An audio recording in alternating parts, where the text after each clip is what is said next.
Halo semuanya, balik lagi bersama RCB Auto Garage. Nah, ini merupakan video pertama dari channel ini dan kita bakalan bahas mengenai Innova versi pertama.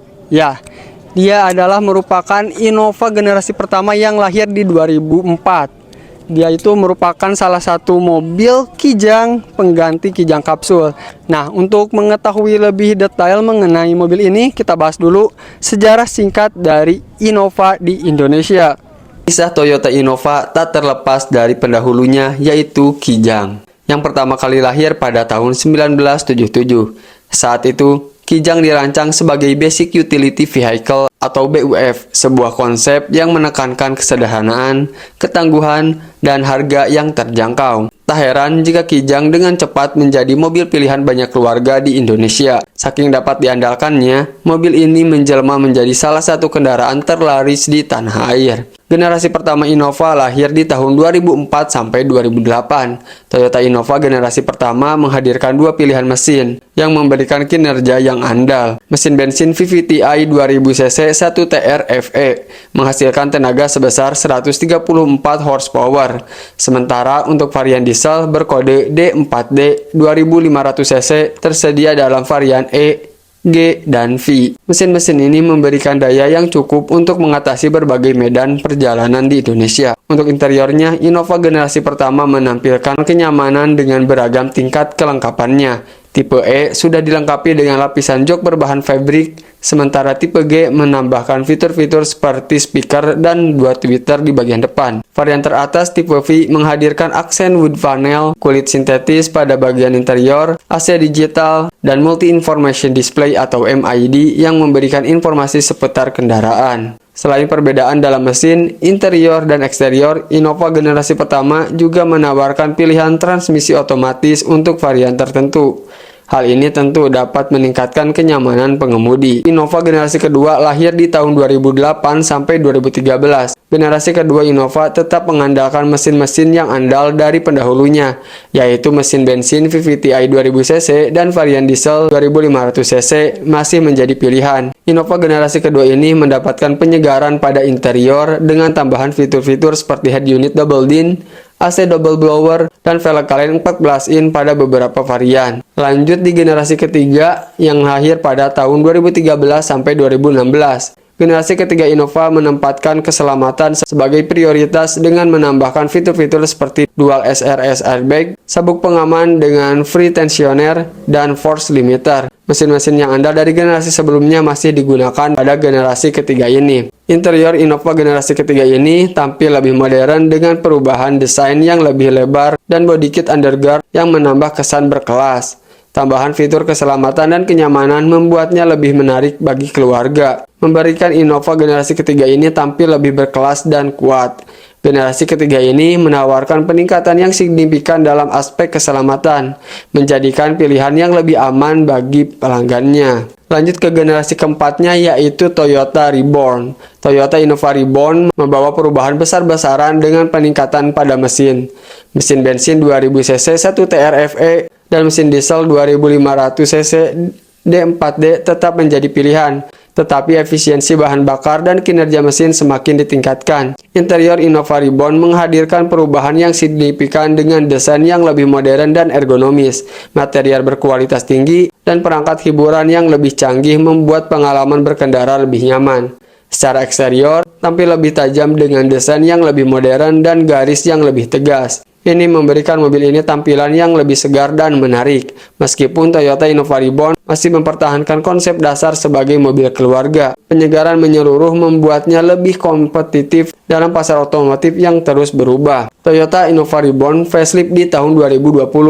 Toyota memperkenalkan beragam varian baru pada tahun 2020, yang termasuk pembaruan pada mesin. Mesin-mesin ini terus ditingkatkan efisiensi bahan bakarnya dan emisinya juga, sesuai dengan tren ramah lingkungan.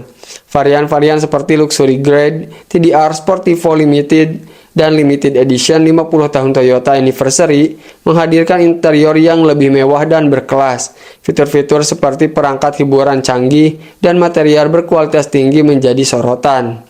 Toyota memberikan sentuhan segar pada desain eksterior dan garis-garis yang lebih modern dan atraktif pada varian-varian khusus. Toyota All New Kijang Innova Facelift 2020 menyediakan pilihan yang lebih lengkap bagi pelanggannya dengan berbagai varian yang sesuai dengan kebutuhan dan preferensi mereka. Dan di tahun 2022 sampai sekarang, Innova Zenix menjadi keluarga dari generasi ke-6 Innova, dikenal sebagai Zenix, membawa perubahan besar dalam hal mesin dan teknologi. Ini termasuk pilihan varian bensin dan hybrid, menunjukkan komitmen Toyota terhadap teknologi ramah lingkungan. Nah, untuk mobil yang ada di belakang kita ini, dia merupakan versi pertama dari Innova. Secara umum, sebelum lahirnya Innova Reborn, dia itu mengalami 3 facelift. Untuk mesinnya, dia menggunakan 3 trim mesin, yaitu mesin 2000 cc, mesin 2500 cc, dan mesin 2700 cc. Namun yang mesin 2700 cc kurang diminati di Indonesia dan penjualannya pun enggak selaris 2000 cc dan 2500 cc. Mungkin ya, karena cc-nya lebih tinggi namun dengan tenaga dan torsi mesin yang hampir mirip dengan 2500 cc. Jadinya yang 2700 cc itu kurang diminati di Indonesia atau bisa dikatakan cukup gagal di pasaran. Nah, sedangkan yang 2000 cc ini dia itu merupakan versi yang paling laris karena torsinya cukup, tenaganya cukup, dan juga harganya juga relatif cukup. Lalu untuk 3 mesin itu dia semuanya menggunakan 2 varian mesin juga, ada yang diesel dan juga ada yang bensin. Dan juga di semua trim mesinnya itu juga ada 2 opsi pilihan penggerak. Ada yang menggunakan transmisi manual di 5 percepatan dan transmisi matic di 4 percepatan. Mobil ini juga merupakan mobil pilihan keluarga yang sangat cocok. Hal pertama ada di kabinnya. Dia kabinnya cukup luas di baris pertama, kedua, ketiga.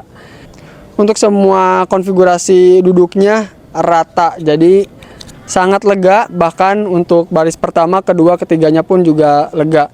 Lalu untuk bagian door trimnya di baris pertama, kedua, ketiga dia sudah ada cup holder. Jadi ya untuk misalkan bepergian jauh, tempat penyimpanannya cukup banyak.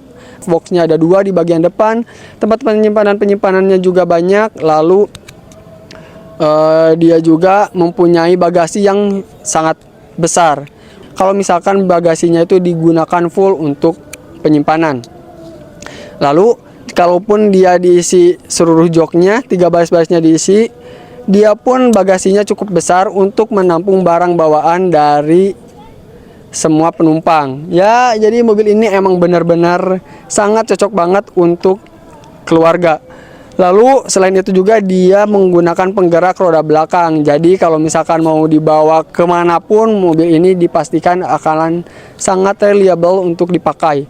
Mau tanjak-tanjakan, mau jalanan tanah, mau jalanan aspal apalagi, ataupun mau jalanan yang nggak bumpy-bumpy ataupun berlubang, semuanya bisa disikat.